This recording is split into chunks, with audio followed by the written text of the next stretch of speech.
Welcome back to the channel, everybody. Thank you so much for joining me and allowing me to continue to be your daily advocate. If you're new here or you're not subscribed for any reason, please do me a huge favor and hit the subscribe button. Thank you to all of you who have been watching and following me for so long. It truly means a lot, and I'm glad that I can be this person. Ripple's in an SEC lawsuit. Ripple has been valued at $15 billion, more than twice that of Consensus. I just show that because I know that probably drives them up the freaking wall. And as long as we're here, let's remind you of this from Mr. B, Nick Burafado. Friendly reminder, once the Ripple case is resolved, settled, or dismissed, it will be very difficult to buy Ripple on Link2. If you qualify as an accredited investor, we have some Ripple available for you to add to your portfolio now on Link2.com. Go check it out. They are one of my sponsors, and I do own some of that Ripple that they're talking about. Okay, so Joseph Lubin, who has not been tweeting lately, he tweeted this out, and as you'll see from the tweet, now nobody can reply to Joseph Lubin unless he follows you or you're mentioned in the tweet. He says, I'm excited to share news of our Series D fundraise. Today, Consensus announced the close of $450 million USD financing round, bringing its valuation to $7 billion USD. And I retweeted that and said, what a sham, Gary. Hester Pierce, Allison Heron Lee. Ethereum 1.0 was a security, is a security, or the way it was issued is a security. Ethereum 2 is a security. It's a security issuance in progress. ETH staking, which is earning interest. That's a security according to Gary Gensler, and they're doing it right now. Disguised whales from the Ethereum ICO. There's never been an audit to show who those disguised whales were. And the SEC sues Ripple while this guy brags about his fundraise. You can't make this up, folks. But we're not done yet. When I'm done here, you will have a really good idea of what is going on. JV says, what? But Ripple can't have a treasury of XRP. See, this is part of his tweet series. We've long maintained a significant treasury of Ethereum, but they've not been willing to tell us what that is, and where it came from, who got it, how much did they sell? Nothing. So he's bragging about his treasury of ETH. He's also bragging about his switch to proof of stake and the staking as well. Gary, if you're listening, he's bragging about all of his securities, according to you. And then John Deaton replies and says, he's talking about Eleanor Terran and Charles Gasparino, we know how many XRP tokens Ripple owns. Each quarter, Ripple publishes XRP quarterly reports detailing sales or transfers of XRP. This is the CEO of Library, provided a ledger showing exactly where the money went or goes. Both got sued. Transparency is a crime, okay?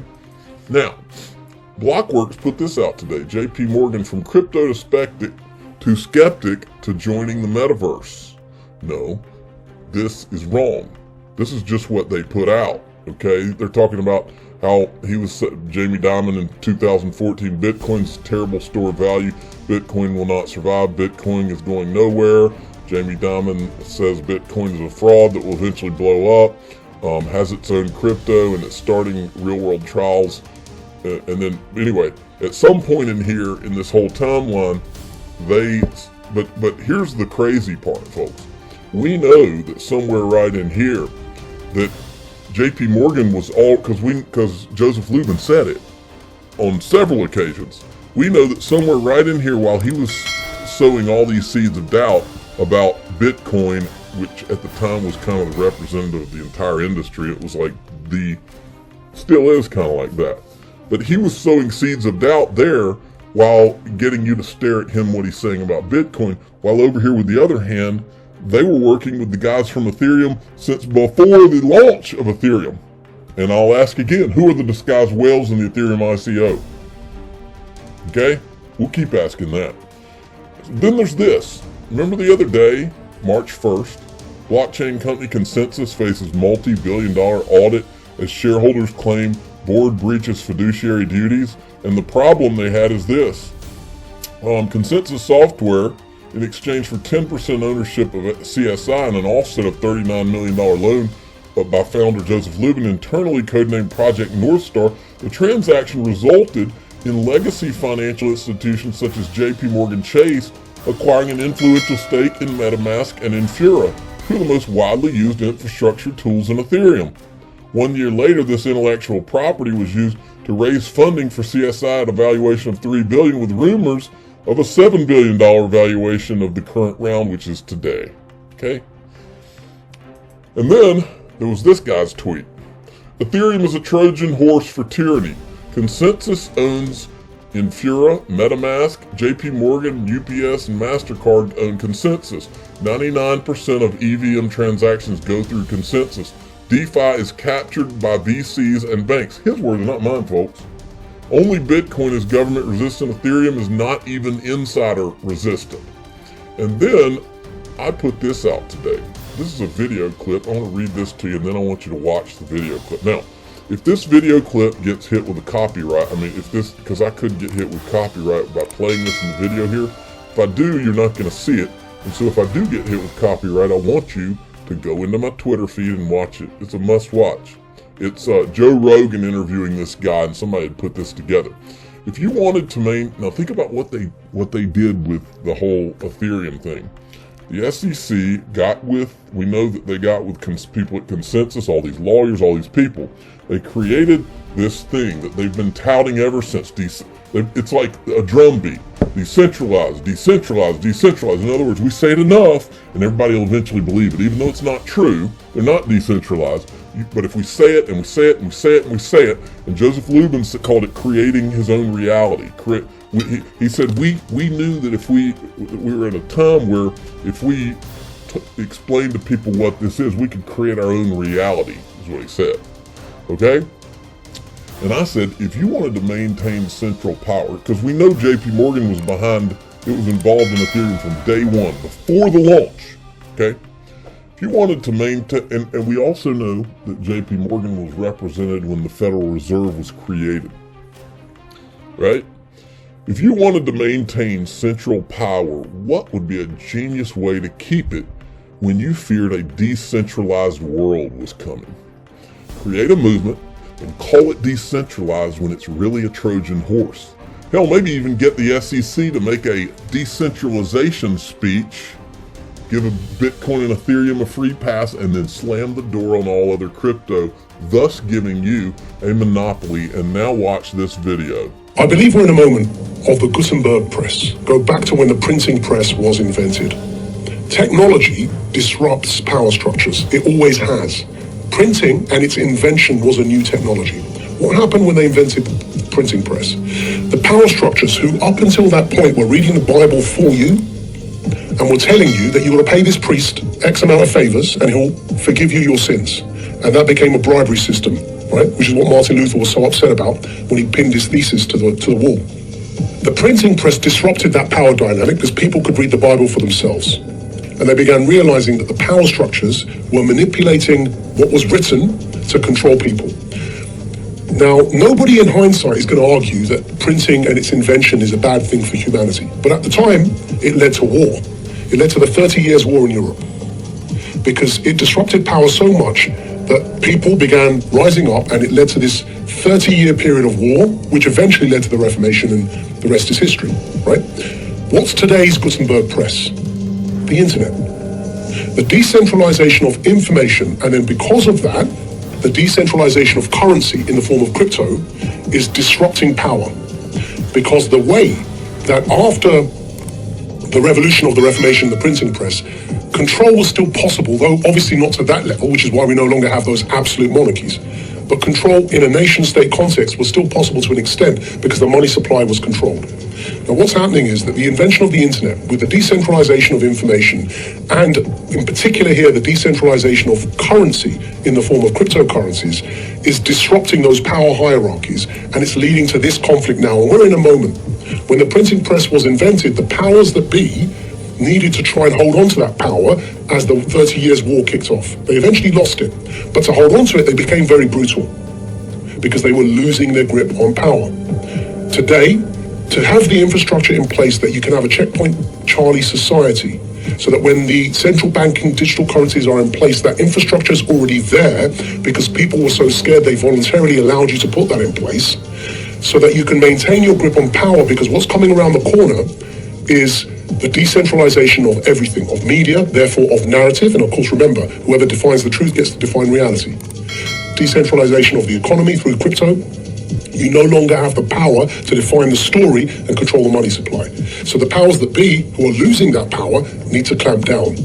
They're clamping down on their own children, because we are people who are born of the West. So it's an internal civil war in a hybrid war context over truth and over information. Centralization versus decentralization. It's no longer about left or right, it's about up versus down. It's about power versus those who don't have power. Make no mistake, folks, this is a war.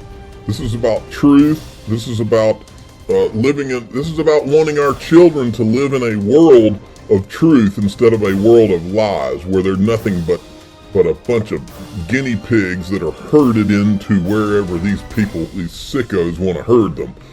This is about restoring what I hope, what I feel like the United States used to be. This is about a lot bigger things than crypto, and we've got something on our side that they don't have. We have the truth on our side. I'm not having to I'm not having to, you never have to disallow people from replying to your tweets if you have the truth on your side. And that's the problem. There's a reason that these guys, there's a reason that John Deaton's timeline are the facts. There's a reason those are the facts and they're not in dispute. They haven't disputed any of it because they can't, because they don't have the truth on their side. For instance, here's Library. They tried to do the right thing. SEC, your token, they went and met with these guys. SEC, your token looks like a security. Oh no, is there anything we can do to change that? SEC, yes, but you have to guess what that is. Library, can you give us any hints? SEC, no. Library, guesses? SEC, you guessed wrong, now we punish you. You owe us money. That is the sicko, double-crossing, dishonest United States of America now. And this is not, this mentality by one of our government agencies is not going to make the USA number one in anything. This might make a few lawyers at the SEC number one in their career path, but it's not doing anything to better this country for your children and my children. So we've been forced into a situation. I mean, I had no idea when this whole thing came up. I had no idea that things were this twisted in our country now. But they are, and these people are sick, and they deserve to be brought to justice, is what the truth of it is. John Deaton, they're talking here in this tweet, Stefan Huber's talking about how the SEC's made a 180-degree turnaround. 3 weeks ago, they were claiming that the Esterbrook notes were only relevant if Garlinghouse motion to dismiss was denied. Now they're claiming the Esterbrook notes are relevant because the motion to dismiss was denied. I'm tired. And Deaton says, I've said from the day they responded to the writ of mandamus until now, the SEC attorneys are 100% transactional. In other words, in their arguments. In other words, today, if it suits their purposes, they'll say that red is red. But tomorrow, if they're trying to argue to get something else, they'll say, no, red's black. I thought you knew. Red's black. That's how sick and twisted that this agency has become. And you know, this didn't happen overnight, folks. I can remember when we had a president who in a deposition said, well, that depends on what the definition of is. And I remember hearing that. I remember hearing that when I was younger, and I remember hearing that and thinking to myself, man, this country is screwed. If that kind of behavior is allowed, depends on what the definition of is, and this guy's able to get away with that kind of an insult to all of our institutions and the law and everything else, then we're in a bad spot in this country. And when you let one thing like that go, then it leads to another thing and another thing and another thing. Before long, you live in a banana republic, which is what I think we're in right now. Just in, U.S. producer price inflation surges to 10% in February, the highest annual increase on record. Strap in, folks. Now, I told you before that this was all about the petrodollar. Digital currencies, control of the entire world's monetary system. It's about the petrodollar. This is Anthony Pompliano, a Bitcoin maximalist, who says the Wall Street Journal is reporting that Saudi Arabia is considering accepting the yuan instead of dollars for Chinese oil sales. Now, folks, I don't know if you've ever seen me play this video, but whether you have or you haven't, you need to see it again. You need to see it again, see it again, and see it again, so that you understand where our world is right now. Because if this is going on in the news right now, that means the petrodollar is about dead if it's not dead already. Watch this. Now remember, the backdrop to this is a week ago, these people, remember when Joe Biden said that we can't get, he's banning buying Russian oil?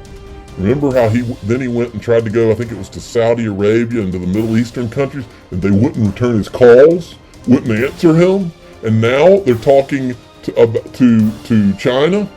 Folks, you telling me this wasn't all planned?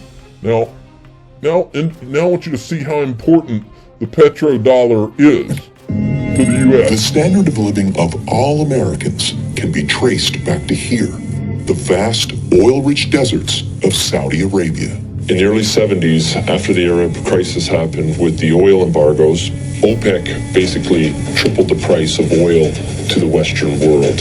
And at that time, America realized that they were vulnerable because they were importing about 70% of all the oil they consumed. To secure a reliable foreign source of oil, U.S. President Richard Nixon sent his Secretary of State and National Security Advisor Henry Kissinger to Saudi Arabia for a secret meeting. The result was a pact that still stands to this day. If Saudi Arabia, which at the time was the world's largest producer of oil, would sell the oil in U.S. dollars, America would defend Saudi Arabia and make sure the House Assad would stay in power. As a direct result of this U.S.-Saudi agreement, all other oil-producing nations also adopted the dollar as the de facto medium of exchange. Demand for it increased exponentially all over the world, and soon it had a new name: the petrodollar. Your currency is only as strong as the demand for it, just like anything else, the supply and demand. Why the petrodollar is important, it causes a demand for the U.S. dollar. A lot of Americans don't realize that over 70% of all the $100 bills in the world are actually outside of the U.S. There's more $100 bills in Russia than there are in America. This stockpile of U.S. dollars in countries around the world is because oil is bought and sold using the greenback. If oil starts trading in non-petrodollars, such as gold or a basket of currencies, or if China and Russia start trading in yuan and ruble rather than US dollars, that demand isn't there. And the way of life for the average American will be done. It will be worse than the Great Depression. Folks, I'm telling you, I wasn't even planning on mentioning this, but I'm going to mention it because I bought more gold today. I'm going to put it at the top of this description. Go and get open a Glint account, because what the solution to what you just heard, as scary as that is, the solution is for you to have spendable gold. If you have, that's what Glint is. You buy the gold in the account, then you get a master debit card, and you can literally spend the gold. I did it on my margaritas and cheese dip this past weekend just to show you could do it. So enjoy your day, everybody. I'm always here for you. Leave any comments or questions below, and be sure to subscribe. But thanks, everybody. I really appreciate you. Enjoy your day, and I always have your back. So thanks so much, everybody.